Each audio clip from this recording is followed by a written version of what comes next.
Salut! Est-ce que toi aussi, ça t'arrive des fois de te chicaner avec ton conjoint, ta conjointe, tes parents, quelqu'un, et que ça vire toujours la même affaire?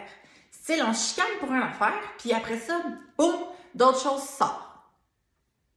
Moi aussi, ça m'arrive des fois, puis je me suis posé des questions des fois, et j'ai un truc ultime pour faire en sorte que ça ne recommence plus jamais cette chose. Je m'appelle Cynthia Guiling, je suis entraîneur sportive et aussi une passionnée de l'évolution humaine. Donc, aujourd'hui, je te raconte une histoire, comme d'habitude, expérience de vie, qui a fait en sorte que finalement, j'ai arrêté de me chicaner pour les mêmes affaires toujours. On se chicane pour d'autres choses. Non, c'est une blague. Donc, un jour, je suis là avec mon conjoint et c'est pas une bonne soirée, ça commence pas bien. On commence à chicaner, tu sais, manque de communication, je sais pas, anyways, on se chicane. Et encore une fois, au bout de la chose qui avait aucun rapport, on se met à parler, il se met à comme me parler des tâches ménagères. Et à toutes les chicanes, ça fait 11 ans que je suis avec mon conjoint maintenant, à toutes les chicanes qu'on a eues dans notre vie, à toutes les fois, ça virait de... On parle des tâches ménagères, même si ça n'avait même pas rapport avec la chicane, et pour le régler, on fait une liste, tu sais. Alors, moi, ça venait tellement me chercher, là, à chaque fois, là, j'étais comme... Mais pourquoi tu me fais ça, mettons? Je le prenais personnel. Donc, on est en train de vraiment de chicaner, grosse chicane, pas cool, là, vraiment, là, les deux, là, on se lance la balle, égo. Et quand je parle d'égo, il y a plusieurs termes à ce mot-ci. Je vous invite à aller voir de revisiter en vous qu'est-ce que ça veut dire ce mot-là, mais je parle pas d'égocentrisme ici, ok? Je parle vraiment au niveau des traits de notre ego. Une partie de nous, ça peut être notre petit côté sombre plus, notre petit côté coquin, qui est en équipe avec notre autre partie divine de nous-mêmes, ok? Bon, ça sera un sujet pour une autre vidéo. Alors, on chicane. À un moment donné, et là, moi, tu sais, vous avez déjà lancé la balle, là, on se pique, là, l'autre pique, là, on sait exactement comment se piquer, genre. Et bon, la solution ultime, la seule et unique, c'est se retirer dans le silence. Ce n'est pas cliché, c'est vrai. Je suis vraiment la personne qui a moins le goût de faire ça dans tout l'univers, je vous jure sur ma vie, quand on me pique, j'ai le goût de répliquer encore plus. Mais la vraie solution, c'est de se retirer dans le silence. Pourquoi? C'est à ce moment-ci que ça part pour de vrai, la vraie bataille. Et on voit c'est qui gagne entre toi et toi. C'est tout. Donc, je me suis retirée. Parce qu'à un moment donné, dans mon histoire de chicane, j'ai eu un éclair de génie. Je me suis dit, oh, je m'en souviens dans ma base en PNL. Si tu as écouté mes autres vidéos d'avant, tu comprends pourquoi je parle de ça. Donc, je commence à me dire, ah oui, c'est vrai, il faut que je reste dans le silence. Dans le silence, on a les réponses. Alors, je quitte la pièce, je m'en vais m'asseoir avec moi-même, dans le silence. Et là, ça part. Là, j'ai une bataille interne. Une bataille, ça arrête plus. Ouais, mais là, c'est quoi son problème? Non, tu sais, il a raison, telle affaire. Là, je me tape sa tête. Oh là, culpabilité, nanana. Non, ça n'a pas rapport. Bon, à un moment donné, il y a une accalmie. Un coup où est-ce que j'ai cette bataille interne-là, il y a une accalmie qui se passe et je deviens encore plus dans le silence pour de vrai. Donc, j'ai retiré silence de parler. Ça parlait vraiment fort dans ma tête. Je me suis retirée et là, il y avait le vrai silence. Et c'est là que j'ai décidé de me dire, OK, à ce moment-ci, quand je suis capable de me retirer vraiment dans le silence et de me connecter à savoir, qu'est-ce qui remonte en premier? Une idée, un souvenir, des mots, des phrases, qu'est-ce qui pop dans ma tête. Règle générale pour ma part, c'est beaucoup de souvenirs. Donc, premier souvenir, boum! Je suis en train, j'ai 8 ans, 9 ans, ouais, 8-9 ans, c'est ça. J'étais très avenante chez moi. Je faisais le ménage. Mes parents avaient beaucoup de travail. Il n'y avait pas beaucoup d'argent. Donc, ils travaillaient beaucoup. Ils étaient rarement là. Je m'occupais beaucoup de faire le ménage. Je m'occupais de mon frère qui était 6 ans de moins que moi. Fait que j'aimais ça, genre, dans le sens où je voulais leur faire plaisir, tu sais. Puis aussi, ils me le demandaient.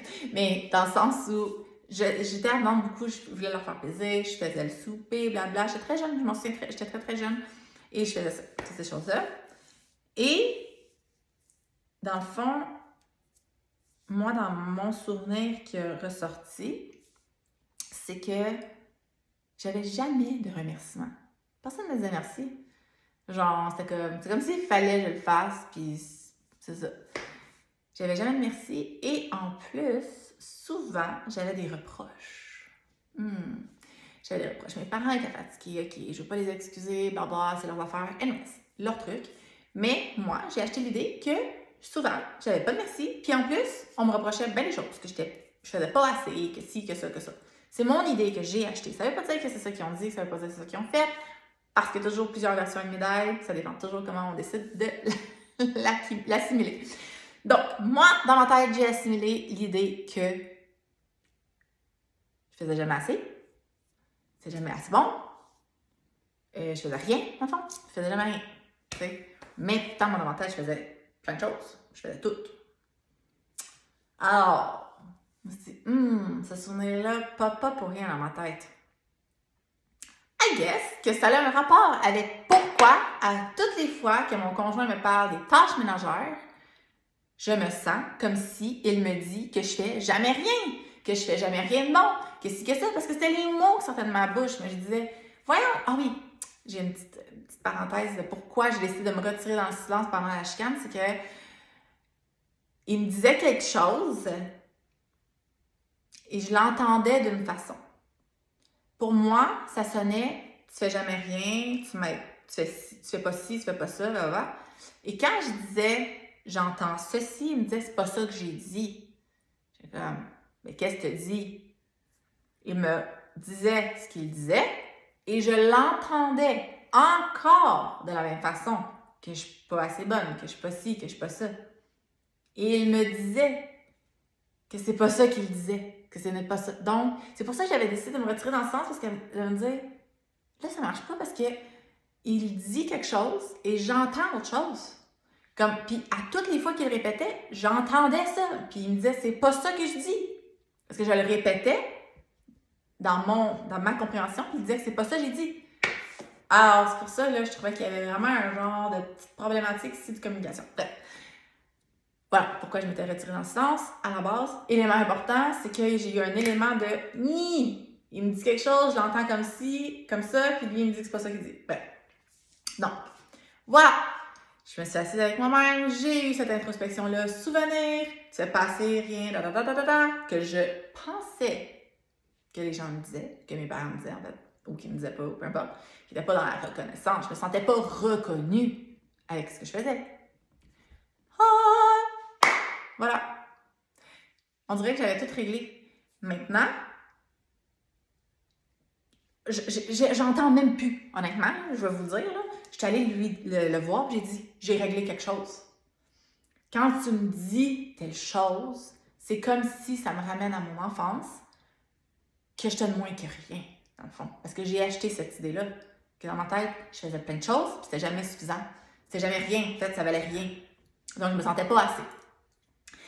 Alors, je suis allée lui communiquer cette chose, et il me dit, OK, mais c'est même pas ça que je dis. Je sais, justement, c'est ça. Sachez-le, on ne sait plus jamais. Ça n'a même plus été. Ça fait même plus partie de nos conversations par rapport aux tâches. Je l'entends même plus de même, juste, tu sais. C'est vraiment ça. C'est vraiment ça. Souvent, là, à moins que vous soyez dans une relation hyper toxique, de pervers narcissique, peu importe que la personne a des problèmes de santé mentale ou de violence extrême ou quoi que ce soit, à ce moment-là, s'il vous plaît, si vous n'avez pas personne autour de vous, je suis là vraiment, si vous avez besoin de parler ou quoi que ce soit, il y a vraiment des instances qui existent qui peuvent vous aider. Je vous encourage vraiment à consulter pour ça. Mais dans 99% des autres cas, ça part de nous, ça part de notre état d'esprit, ça part de la façon qu'on entend les choses, puis quelle blessure ça vient toucher. La chicane, dans le moment, n'a jamais rapport. Ça n'a jamais rapport. On over-explose. ça touche des petites bébites qui sont cachées à l'intérieur. On s'entend, là. Genre, ça, c'était l'année passée, là, mi-trentaine, et je le plug sur un souvenir de quand j'avais comme 8, 9, 10 ans. Aucun rapport, là. On s'entend là-dessus? Ça n'a aucun sens. Mais ça fait plein de sens. C'était enfoui quelque part, là, dans mes petites bottines. Et cet événement-là a juste été parfaite pour la faire ressurgir, pour pouvoir que je la transforme, que je la règle, que je passe à un autre chapitre. Bref. Donc, je vous encourage fortement, pas nécessairement à vous chicaner, mais de prendre conscience de la chicane en soi, du moment présent. Là. Qu'est-ce qui se passe là, quand on a une discussion houleuse avec quelqu'un? Là? Qu'est-ce que ça vient chercher? Là? La seule et unique façon de le faire, sachez-le, c'est de se retirer dans le silence et attendre le silence après notre bataille dans notre tête. Si tu as d'autres questions, des commentaires, tout ça, en tout respect, je t'invite à m'écrire en commentaire. Sinon, on se voit dans une prochaine vidéo.